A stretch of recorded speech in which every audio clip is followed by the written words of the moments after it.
Hello students, আমি Namita ma'am জ্ঞানজ্যোতি coaching সেন্টারের পক্ষ দিয়ে তোমাদের সকলকে জানাই আর একবার স্বাগত।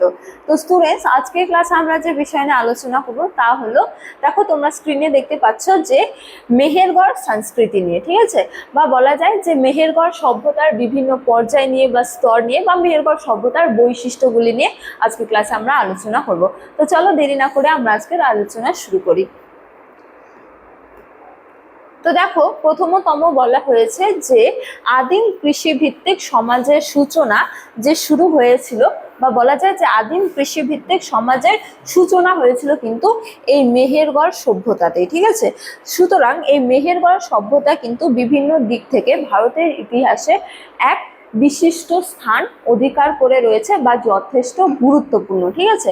তো দেখো, প্রথমে আমরা আলোচনা করব মেহেরগড় সভ্যতার ভৌগোলিক অবস্থানে, যে কোথায় মেহেরগড় সভ্যতা অবস্থিত হয়েছিল, ঠিক আছে, প্রাচীনকালে।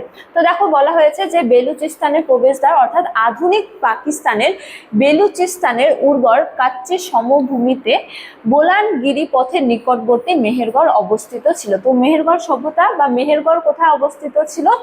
তা অবস্থিত ছিল আধুনিক পাকিস্তানের বেলুচিস্তানের যে উর্বর কাচ্চি সমভূমি, সেই কাচ্চি সমভূমিতে বোলান গিরিপথের নিকটবর্তীতে, ঠিক আছে। তো দেখো, বলা হয়েছে এই মেহেরগড় সভ্যতা কিন্তু প্রাচীনকালে একটি সক্রিয় ট্রানজিট জোন হিসেবে কাজ করত বা বিভিন্ন সভ্যতার মধ্যে সংযোগ স্থাপন করত, ঠিক আছে। যেমন কোন কোন ক্ষেত্রে, দেখো কোন কোন অঞ্চলের ক্ষেত্রে। তো এই ক্ষেত্রে বলা হয়েছে যে পশ্চিমে ইরানের পার্বত্য মালভূমির সাথে সংযোগ স্থাপন করেছিল, ঠিক আছে। এছাড়া মধ্য এশিয়া আধা শুষ্ক চারণভূমির সাথেও এই যে সভ্যতা, এই মেহেরগড় সভ্যতার কি ছিল? সংযোগ স্থাপিত ছিল। এছাড়াও সিন্ধু নদ অববাহিকার উর্বর পলিমাটি অঞ্চলের সাথেও কিন্তু এই যে মেহেরগড় সভ্যতা, তার কিন্তু সংযোগ স্থাপিত হয়েছিল, ঠিক আছে। তো এই গেল মেহেরগড় সভ্যতার ভৌগোলিক অবস্থান নিয়ে আলোচনা। এবারে আমরা আলোচনা করব যে মেহেরগড় সভ্যতার কালানুক্রমিক পর্যায় নিয়ে, ঠিক আছে। তো দেখো, আটটি ধারাবাহিক পর্ব অর্থাৎ মেহেরগড় সভ্যতাতে কি হয়েছে?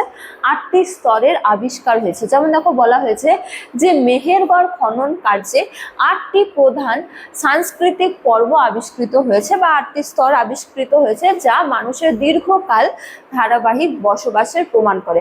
অর্থাৎ মেহেরগড় সভ্যতাতে যখন খনন কার্য করা হয়েছিল, তখন খনন কার্যের ফলে প্রথম একটি স্তরের আবিষ্কার হয়েছে বা প্রথম একটি পর্যায়ের আবিষ্কার হয়েছে। তারপরে এভাবে আরো খনন কার্যের ফলে আরো একটি নতুন স্তরের আবিষ্কার হয়েছে। তো এভাবে ডিপলি ভাবে পরপর 8টি পর্যায়ের কি হয়েছে? আবিষ্কার হয়েছে, ঠিক আছে। অর্থাৎ বলা যায় এই মেহেরগড় সভ্যতায় প্রাচীন কাল থেকে মানুষের যে সভ্যতা গড়ে উঠেছিল, তা ধ্বংসপ্রাপ্তের পর তারা পুনরায় সভ্যতা গড়ে তুলেছিল, বা সেই দ্বিতীয় পর্যায়ের আবার ধ্বংসপ্রাপ্ত হওয়ার পর তারা আবার নতুন তৃতীয় পর্যায়ে কি করেছিল? সভ্যতা গড়ে তুলেছিল। তো এরকম 8টি পর্যায়ে তারা কি করেছিল? সভ্যতা গড়ে তুলেছিল। সুতরাং 8টি পর্যায়ে কি পাওয়া যায়? অনুসন্ধান পাওয়া যায় বা সন্ধান পাওয়া যায় বা স্তর আবিষ্কৃত হয়েছে, ঠিক আছে। তো এই পর্যায়গুলি যাযাবর জীবন থেকে, এটা একটু গুরুত্বপূর্ণ, যে যাযাবর জীবন থেকে একটি জটিল ও স্থায়ী প্রাক নগর কাঠামোতে রূপান্তরকে তুলে ধরে। এই 8টি পর্যায় একেবারে যাযাবর জীবনকাল থেকে শুরু করে নাগরিক সভ্যতার উদয় পর্যন্ত যে সভ্যতা, সেই সভ্যতার নির্দেশ আমাদের দিয়ে থাকে, ঠিক আছে। তারপরে দেখো, বলা হয়েছে যে স্থানীয় স্বতঃস্ফূর্ত উৎস। তো সবচেয়ে গুরুত্বপূর্ণ বিষয় হলো যে মেহেরগড় প্রমাণ করে যে দক্ষিণ এশিয়ায় কৃষিকাজ এবং স্থায়ী জীবনধারা যে রয়েছে, তা মধ্যপ্রাচ্যের বা বিদেশ থেকে কিন্তু আসেনি বা বিদেশের অনুকরণে কিন্তু গড়ে ওঠেনি, ঠিক আছে। বরং এটি ছিল কি? সম্পূর্ণ দেশীয় ও পরিবেশগত অভিযোজনের এক স্বতঃস্ফূর্ত প্রক্রিয়া, ঠিক আছে। তো এই যে দক্ষিণ এশিয়া, এই দক্ষিণ এশিয়াতেও কৃষি কাজ এবং কি স্থায়ী জীবনধারার যে সূচনা হয়েছিল, তা প্রমাণ করে কি? মেহেরগড় সভ্যতা। যে মেহেরগড় সভ্যতার অধিবাসীরা বা এই যে এশিয়ার অধিবাসীরা, তারা কিন্তু প্রাচ্যের অনুকরণে নিজেদের সভ্যতা গড়ে তুলেনি, তাদেরও নিজস্ব কি ছিল? সভ্যতা ছিল বা অভিজ্ঞতা ছিল, তা প্রমাণ করে কি? মেহেরগড় সভ্যতা, ঠিক আছে। তারপরে দেখো, বলা হয়েছে যে স্থায়ী কৃষি ব্যবস্থার বিকাশ লক্ষ্য করা যায় মেহেরগড় সভ্যতাতে, ঠিক আছে। যে দেখো, বলা হয়েছে যে আনুমানিক খ্রিস্টপূর্ব 7000 থেকে 5500 অব্দে বিকশিত প্রথম পর্যায়টি ছিল সম্পূর্ণ প্রাক মৃৎপাত এবং মৃৎপাত যুগ বা পাত্রের ব্যবহার না থাকলেও সভ্যতার উল্লেখযোগ্য কিন্তু বিকাশ ঘটেছিল এই পর্যায়ে। যেমন মাটির ইটের ঘরবাড়ি, যেমন দেখো বলা হয়েছে যে রোদে শুকানো কাদা মাটির সুষম আয়তাকার ইটের তৈরি বহু কক্ষ বিশিষ্ট কি পাওয়া গেছে, ঘর পাওয়া গেছে। এছাড়াও এরাম, ইউনিকর্ন এবং কি জাতীয় আদিম গম এবং কি 6 সারের জবের সুনিয়ন্ত্রিত চাষও এখান থেকে বা চাষের অনুসন্ধানও পাওয়া গেছে। অর্থাৎ এই যে মেহেরগড় সভ্যতার প্রথম পর্যায়ে রয়েছে সেখানে কিন্তু মৃৎপাত্রের প্রাক যে অবস্থা সেই প্রাক অবস্থারও নিদর্শন পাওয়া যায়, আবার নব্যপ্রস্তর যুগেরও কিছু নিদর্শন পাওয়া যায়। যেমন তারা মেহেরগড় সভ্যতার অধিবাসীরা কৃষিকাজ করতে জানতো, শস্য উৎপাদন করতে জানতো এবং তারা মূলত কি যে 6 সারের জব এবং কি এমআর ও ইউনিকর্ন জাতীয় আদিম গম উৎপাদন করতে তারা কিন্তু জানতো। অর্থাৎ মেহেরগড় সভ্যতার অধিবাসীরা নব্যপ্রস্তর যুগের বৈশিষ্ট্য হিসেবে কৃষিকাজ করতে শিখেছিল এবং তারা আদিম গম এবং কি 6টি সারির বা 6 সারের জব উৎপাদন করতে জানতো। এছাড়াও মৃৎপাত্র ব্যবহার করতে না জানলেও তারা কিন্তু মাটি দিয়ে কি করতে জানতো, বহু কক্ষ বিশিষ্ট ঘর বা বলা যায় যে বাসগৃহ উৎপাদন করতে বা নির্মাণ করতে জানতো। ঠিক আছে, তো এই যে মেহেরগড় সভ্যতা, এই মেহেরগড় সভ্যতাতে কিন্তু নব্যপ্রস্তর যুগের কিছু ছাপ লক্ষ্য করা যায়। ঠিক আছে, এছাড়াও এই মেহেরগড় সভ্যতায় জনগণেরা কিভাবে অন্ত্যেষ্টিক্রিয়া বা সমাধি প্রথা প্রচলন ছিল মেহেরগড় সভ্যতাতে, এবারে আমরা তার নিয়ে আলোচনা করব। তো দেখো বলা হয়েছে যে আচার অনুষ্ঠান ও সমাধি প্রথা বা বলা যায় যে সমাধি সামগ্রী। তো প্রথম পর্বে সমাধিগুলি থেকে উন্নত সামাজিক আচার অনুষ্ঠানের অনুসন্ধান পাওয়া যায়। এছাড়া পরকাল বিশ্বাস এবং কি দূরবর্তী অঞ্চলের সাথে সংযোগ স্থাপনেরও প্রমাণ পাওয়া যায়। ঠিক আছে, যেমন দেখো তারা কিভাবে সমাধি প্রথা অবলম্বন করতো বা সমাধিস্থ করতো মৃতদেহকে। তো বলা হয়েছে যে তারা লাল গেরুয়া মাটির প্রলেপ লাগাতো কিসেতে, সমাহিত করার পূর্বে তারা মৃতদেহের কঙ্কাল যে ছিল সেই মৃতদেহের কঙ্কালকে কিন্তু লাল রঙের অক্ষর দিয়ে কি করতো, প্রলেপ দিত। ঠিক আছে, মৃতদেহের কঙ্কালকে লাল রঙের গেরুয়া মাটি দিয়ে প্রলেপ দিত। এছাড়া আমদানিকৃত রত্নালঙ্কারও সমাধিস্থ দিত সেই মৃতদেহের সাথে। যেমন দেখো বলা হয়েছে যে মৃতদেহের সাথে দূরবর্তী স্থান থেকে সংগৃহীত করা লাপিস লাজুলি, ফিরোজ পাথর এবং কি সামুদ্রিক ঝিনুকের মালা দেওয়া হতো। ঠিক আছে, অর্থাৎ বিভিন্ন প্রান্ত থেকে আমদানিকৃত নানান যে অলংকার, ঠিক আছে, বা নানান যে রত্ন তাও কিন্তু মৃতদেহের সাথে সমাধিস্থ করা হতো। এছাড়া দেখো ছাগল বলিদান অর্থাৎ পরকালের যাত্রার বিশ্বাসে মৃতদেহের সাথে কচি ছাগলের কঙ্কালও সমাহিত করা হতো। অর্থাৎ এই সমস্ত বৈশিষ্ট্যগুলির থেকে বোঝা যায় যে তারা পরলোকে বিশ্বাসী করত এবং তাদের নিজস্ব কিছু অন্ত্যেষ্টিক্রিয়া বা সমাধি প্রথা ছিল। ঠিক আছে, তো এই গেল মেহেরগড় সভ্যতার অধিবাসীদের অন্ত্যেষ্টিক্রিয়া সম্পর্কে আলোচনা। এছাড়া মেহেরগড় সভ্যতার শস্যাগার ও উদ্বৃত্ত শস্য সম্পর্কে কিছু তথ্য পাওয়া যায়। যেমন দেখো জানা যায় যে কাদা মাটির ইটের তৈরি বিশাল বহু কক্ষ বিশিষ্ট একটি শস্যাগার আবিষ্কৃত হয়েছে। ঠিক আছে, তো এই শস্যাগার আবিষ্কার হওয়ার মাধ্যমে প্রমাণ পাওয়া যায় যে তারা উদ্বৃত্ত শস্যকে জমা করতে শিখেছিল। অর্থাৎ যে পরিমাণ শস্য উৎপাদিত হতো সেখান থেকে যে পরিমাণ শস্য তারা ব্যবহার করত এবং তারপর যে শস্য পড়ে থাকতো সেই উদ্বৃত্ত শস্য তারা কি করতে শিখেছিল, জমা করতে শিখেছিল, যা তাদের সামাজিক সম্পদ বৃদ্ধিকেও সূচনা করে। ঠিক আছে, এছাড়াও মেহেরগড় সভ্যতায় চাকার তৈরি মৃৎপাত্রেরও বিকাশ ঘটেছিল। যেমন দ্বিতীয় পর্বের হাতে তৈরি মাটির পাত্রের বিবর্তন ঘটে। প্রথম পর্যায়ে তারা মাটির পাত্রের ব্যবহার জানতো না, দ্বিতীয় পর্যায়ে তারা মাটির পাত্রের বিবর্তন ঘটেছিল তাদের হাত ধরে এবং তৃতীয় পর্বে তারা কি করেছিল, চাকার সাহায্যে জ্যামিতিক নকশা দিয়ে কুচযুক্ত সার এবং কি পাখির আলপনা সমন্বিত কি করতো, মৃৎপাত্রের প্রচলন ঘটেছিল। অর্থাৎ তারা চাকার সাহায্যে নানা ধরনের মৃৎপাত্র তৈরি করতে শিখেছিল। ঠিক আছে, দ্বিতীয় পর্যায়ে। তো মেহেরগড় সভ্যতার অন্যতম বৈশিষ্ট্য এছাড়া আদি ধাতুবিদ্যা ও তামার ব্যবহারও তারা শিখেছিল।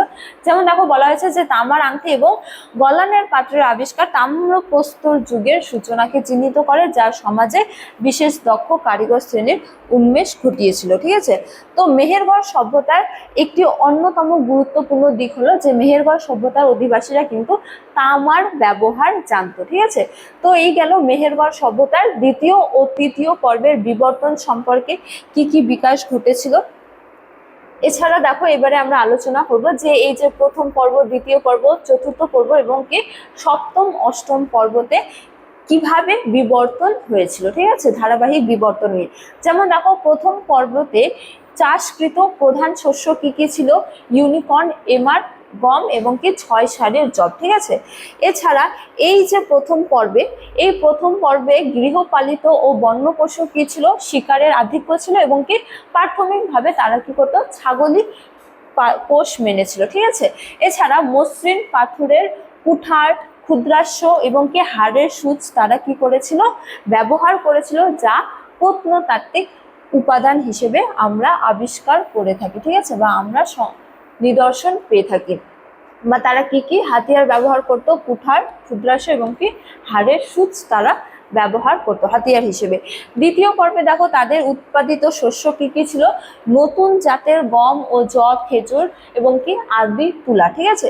এছাড়া কুদযুক্ত ষাঁড় এবং কি ভেড়া তারা পোষ মেনেছিল। এছাড়া বিটুমেন যুক্ত কাস্তে, তামার আংটি এবং কি তারা অলঙ্কারও তৈরি করত, যার নিদর্শন আবিষ্কৃত হয়েছে, ঠিক আছে, প্রত্নতাত্ত্বিক নিদর্শন।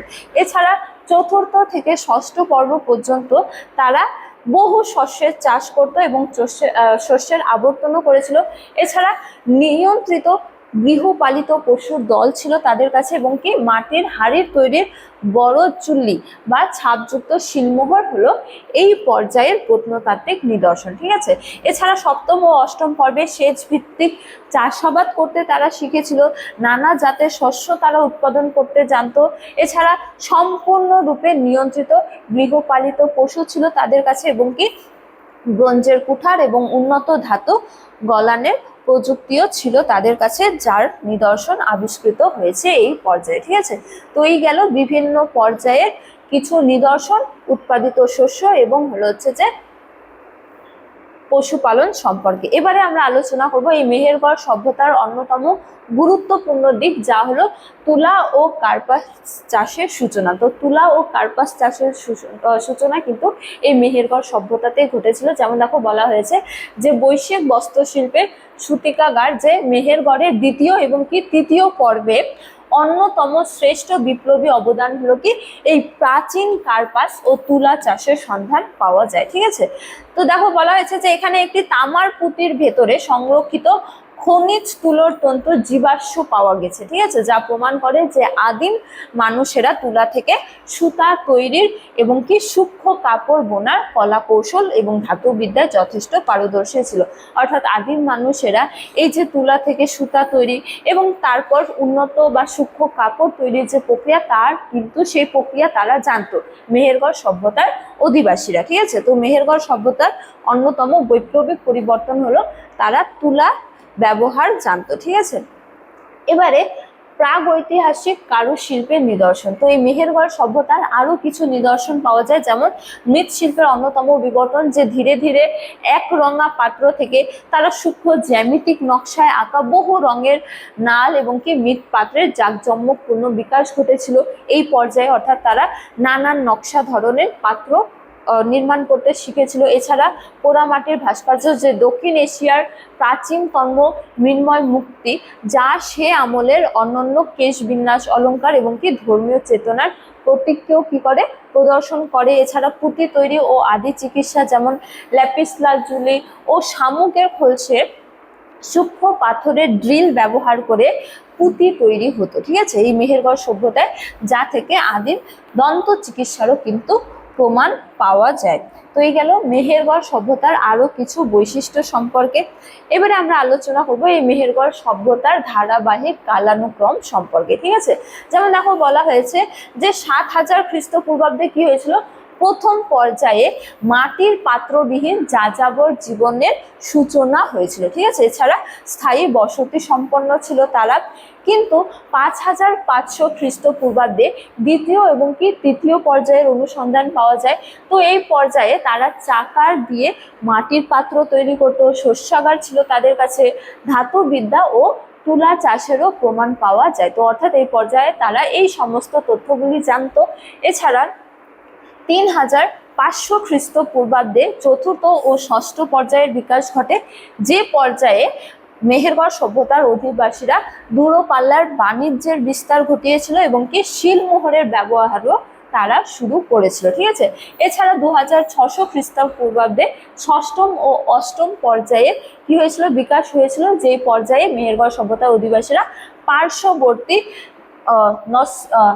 নওশারো কেন্দ্রে রূপান্তর এবং কি হরপ্পা সভ্যতার বিলীন হয়েছিল, বা বলা যায় যে হরপ্পা সভ্যতার আদি বিকাশ ঘটেছিল, যেখান থেকে পরবর্তীকালে হরপ্পা সভ্যতার এক উন্নত নাগরিক জীবনযাপনের সূচনা হয়েছিল। ঠিক আছে, অর্থাৎ হরপ্পা সভ্যতার আদি পর্যায় হলো এই মেহেরগড় সভ্যতা।